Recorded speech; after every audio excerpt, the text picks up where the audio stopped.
Malam itu, hujan baru saja reda. 4 remaja SMA Raka, Lintan, Revi, dan Denny duduk melingkar di teras rumah Raka sambil menyeruput kopi instan. Obrolan mereka berkisar soal video horor viral dan tantangan malam Jumat. "Kalian tahu rumah tua di Jalan Kapitan?" tanya Raka tiba-tiba. Lintang mendongak, yang katanya bekas rumah keluarga Belanda itu. "Ya," kata warga, "dulu ada anak perempuan yang bunuh diri di sana. Namanya Clara." Lanjut Raka, "Aku nemu boneka Jalangkung di warung tua. Gimana kalau kita main malam ini?" Setelah debat singkat dan tertawa-tawa menertawakan ketakutan masing-masing, mereka akhirnya sepakat. Malam itu juga, mereka bersiap menuju rumah tua itu. Rumah itu berdiri angkuh meski dimakan usia. Catnya mengelupas, jendela-jendelanya pecah, dan pintu depannya seperti menunggu untuk dibuka. Mereka masuk dengan senter dari ponsel. Tempat ini menyeramkan, gumam Brevet. Di ruang tengah, mereka menemukan meja bundar dan kursi tua. Lantai kayunya berderit di setiap langkah. Di dinding tergantung potret keluarga Belanda berwajah muram. "Disinilah kita main," kata Raka, menaruh boneka Jalangkung yang ia bawa. Jalangkung itu terbuat dari kayu dan serat pisan, berpakaian robek dengan wajah kosong. Mereka menggambar huruf-huruf di lantai, menyalakan lilin, dan duduk melingkar. "Jalangkung, Jalangkung, di sini kami memanggilmu. Datang tidak dijemput, pulang tidak diantar," ucap mereka bersamaan. Hening, angin sepoi masuk meski semua jendela tertutup. Tiba-tiba boneka itu bergoyang. Pensil yang diikat di tangan boneka mulai bergerak. Tulisan di kertas mulai membentuk huruf V, CL, air adat, Clara, gumam Lintang, PRT, OL, ONG. Mereka menatap satu sama lain. Detik berikutnya, lampu senter mati bersamaan. Dalam kegelapan, terdengar suara tangisan perempuan. Keesokan harinya, mereka bertemu Pak Wiryo, kakek penjaga kebun dekat rumah tua itu. "Kalian masuk rumah itu semalam?" tanyanya dengan suara parau. "Dulu, Clara mati gantung diri di lotang. Tapi sejak itu, banyak yang lihat dia berdiri di jendela tengah." Pak Wiryo memperingatkan, "Kalau sudah main-main sama Jalangkung, harus ditutup, harus dipulangkan. Kalau tidak, dia akan ikut tahu." Malam harinya, Revi merasa tak sendiri di kamarnya. Bayangan perempuan berdiri di pojok kamar, rambutnya panjang menutupi wajah. Saat Revi menyalakan lampu, bayangan itu hilang. Tapi di cermin, ada tulisan samar, "Aku belum pulang." Lintang memandangi cermin tua warisan neneknya. Ia melihat sosok berdiri di belakangnya. Meski saat menoleh, tak ada siapa-siapa. Tiap malam, Clara muncul di mimpinya, memanggil, menangis, lalu menjerit. Lintang mulai merasa kehilangan kesadaran. Dini tak masuk sekolah. Saat Raka menemuinya, Deni pucat dan gemetar. Ada bekas 5 jari membiru di lehernya, seolah dicekik. "Aku lihat dia. Dia marah. Dia bilang kita buka pintu yang seharusnya tetap terkunci," katanya. Raka dan Lintang kembali ke rumah tua. Di loteng, mereka menemukan buku harian tua bertulisan Belanda. Ia mencintai pemuda pribumi. Clara mati bunuh diri saat sang kekasih dibunuh ayahnya. Guru sejarah menjelaskan, Jalangkung bukan hanya pemanggil roh. Jika dilakukan di tempat retakan spiritual, ia bisa membuka gerbang dunia arwani.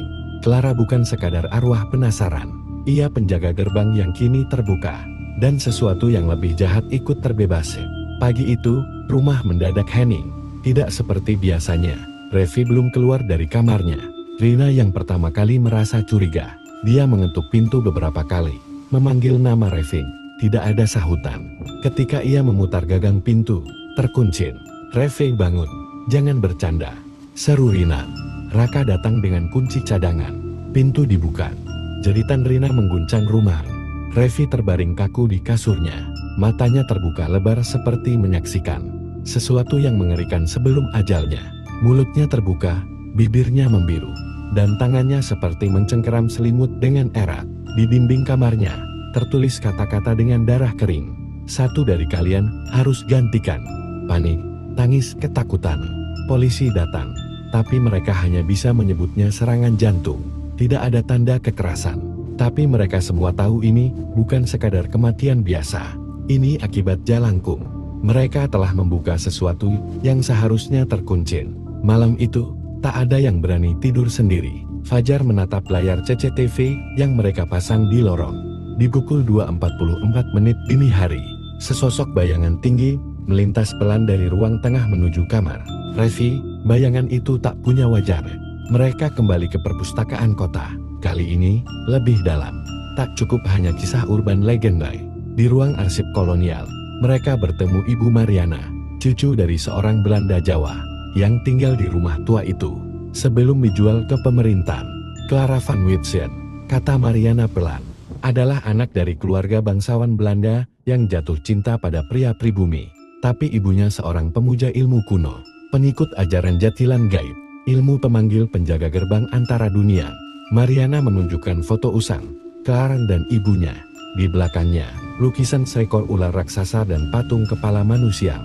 Ketika ibunya tahu Clara hamil anak dari kekasihnya, ia murka.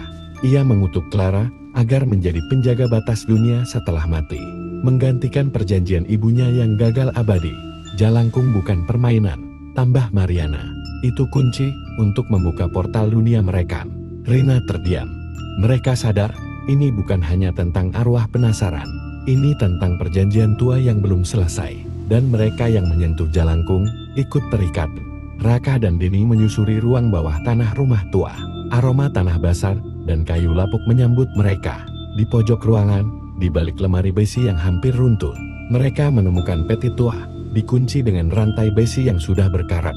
Butuh waktu 1 jam untuk membukanya. Isinya, sebuah boneka kain tua dengan rambut manusia sungguhan, mengenakan daun kecil bergaya Belanda. Di tangannya, menggenggam liantin emas bertuliskan inisial C dan J. Itu, Clara dan Johan, kekasihnya, ucap Fajar yang menyusul ke ruang bawah.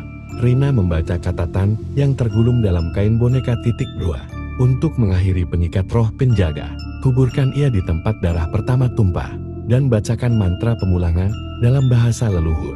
Jangan menoleh ke belakang hingga selesai. Tempat darah pertama tumpah, mereka tahu. Clara mati bunuh diri di kamar Lotan, menggantung diri setelah ibunya mengurung dan menyiksanya. Mereka menyiapkan ritual malam itu di Lotang, tepat di bawah balok kayu tempat Clara menggantung diri. Mereka membuat lingkaran garam dan lilin. Raka membawa boneka. Rina membaca mantra dari catatan. Namun saat mantra mencapai bagian akhir, Deni mendadak kaku. Matanya memutih. Ia tertawa pelan, tawa perempuan.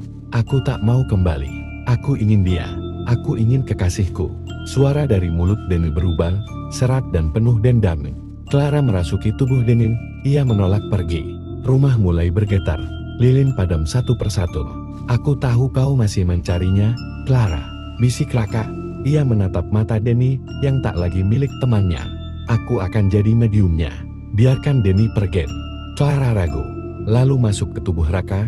Seketika ia mengangkat boneka dan membakarnya dalam api ritual. Suara jeritan panjang mengguncang langit malam. Angin berhenti, lilin kembali menyala, dan Clara hilang.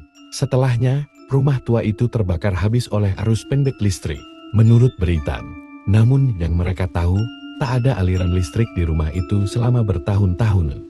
Raka tak pernah terlihat lagi. Yang tersisa hanyalah video dalam ponselnya, dikirim otomatis ke grup mereka sehari sebelum rumah terbakar. Dalam video itu, Raka duduk sendiri di ruang tengah. Di depannya, Jalangkung. Boneka itu bergerak sendiri. Pena jatuh ke papan huruf dan mengejar. Terima kasih telah membantuku. Tapi masih ada yang belum selesai. Raka tampak menangis. Ia bergumam. Pintunya belum sepenuhnya kututup. Lalu layar gelap. Di akhir video, hanya ada satu suara, lirih seperti dari balik dunia. Sekarang, giliranmu.